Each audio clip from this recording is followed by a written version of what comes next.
The story you know about the White House is a myth, because the real danger began the moment George Washington stepped into a mosquito-choked swamp and ordered a palace for the nation's most powerful, built by hand, with deadly oyster shell mortar and molten lead.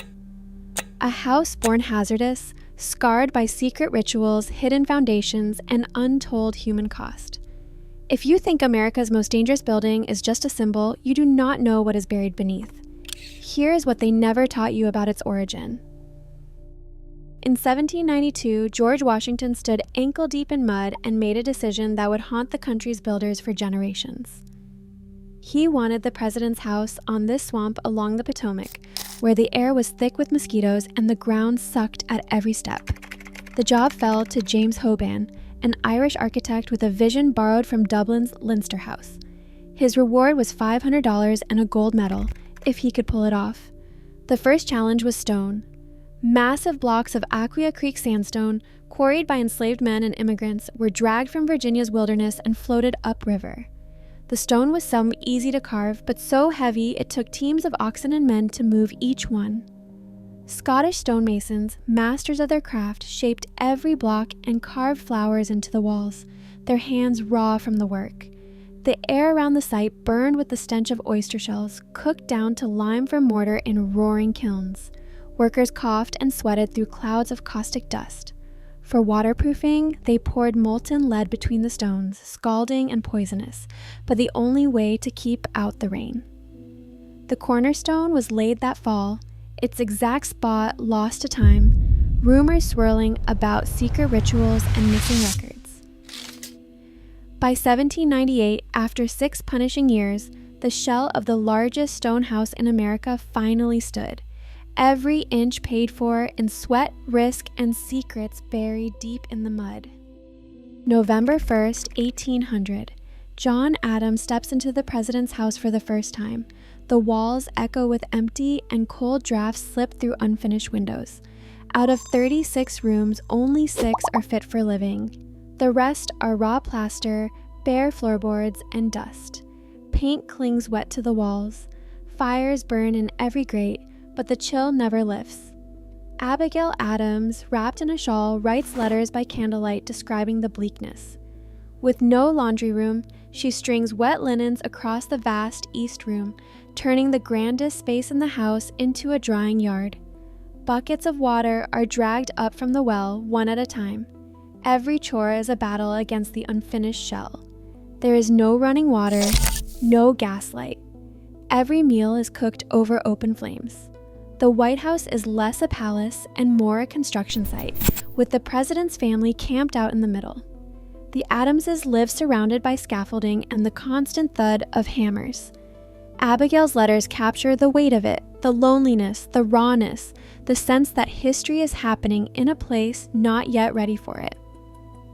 Then Thomas Jefferson arrives. He sees not just hardship, but opportunity. He orders new wings for ice, meat, and wine, bringing the first hints of comfort. In 1804, a water closet is installed, a small revolution.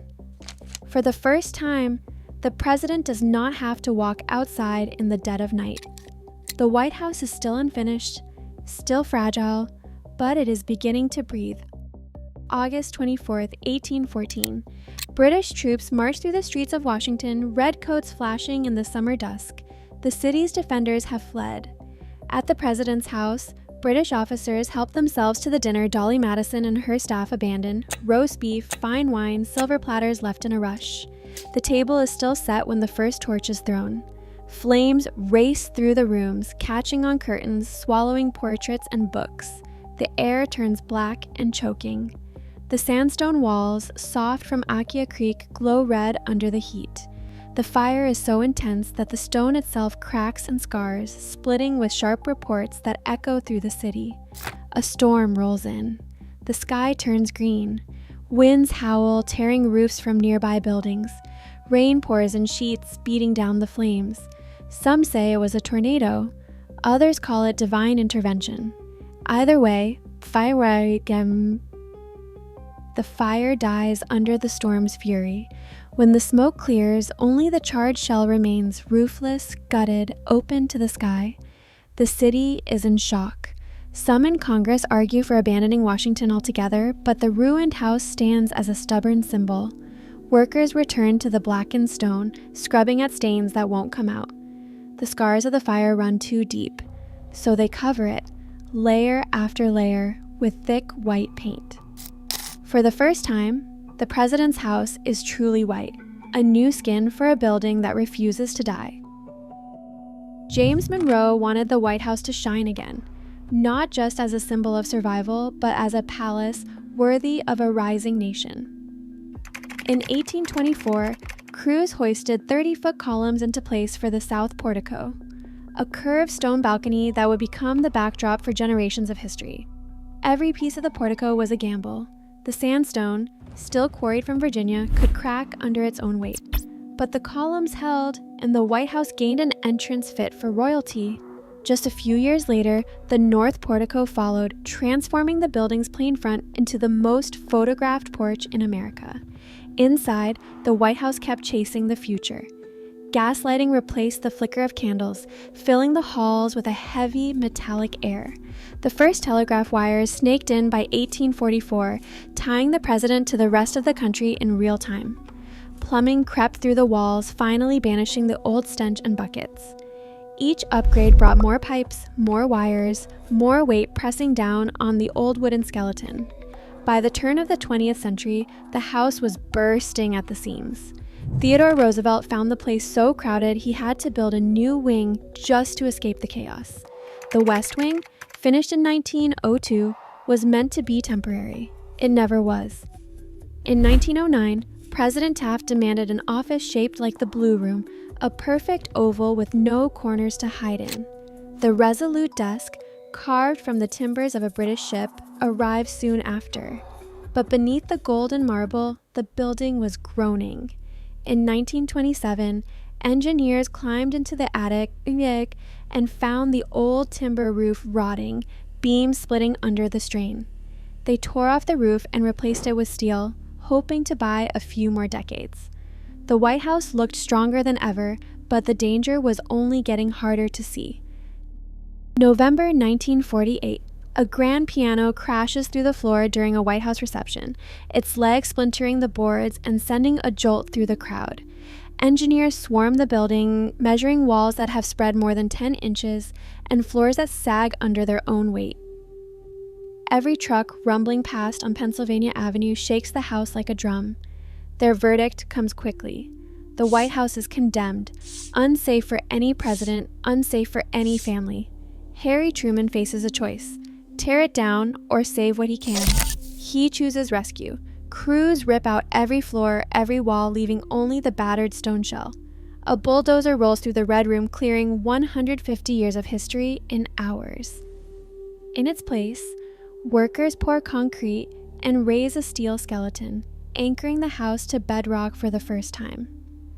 The White House is reborn from inside out, its past nearly erased to keep the future standing. Beneath the familiar white columns, a hidden world stretches out of sight. During World War II, engineers carved a bomb shelter into the bedrock, the Presidential Emergency Operations Center, also called the PEOC. Its concrete walls are 7 feet thick, built to withstand the unthinkable. From there, a tunnel runs 760 feet east, connecting the White House to the Treasury Building. No sunlight has ever touched these corridors. In the 1960s, planners added the Situation Room, a nerve center where presidents receive real-time intelligence and make decisions that ripple across the globe. Bulletproof glass shields the rooms above, but the real defenses lie below.